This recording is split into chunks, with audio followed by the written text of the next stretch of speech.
حضرت معاذ بن جبل رضی اللہ تعالیٰ عنہ حضور کے روضہ انور کے سامنے بیٹھ کے رو رہے تھے. حضرت عمر گزرے تو پوچھا اے معاذ کیوں رو رہے ہو؟ کہا صاحب مزار کا ایک فرمان یاد آیا جس نے رلا دیا.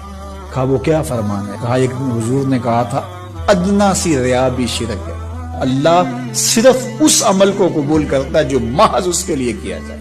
تو نیکی خالص اللہ کے لیے کریں گے تو قابل قبول ہے.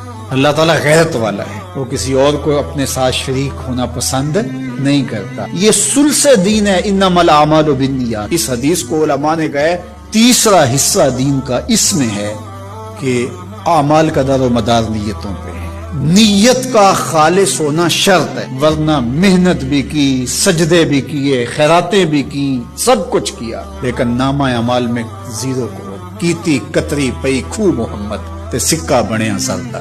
تو ریا سے بچنے کی تلقین کی گئی.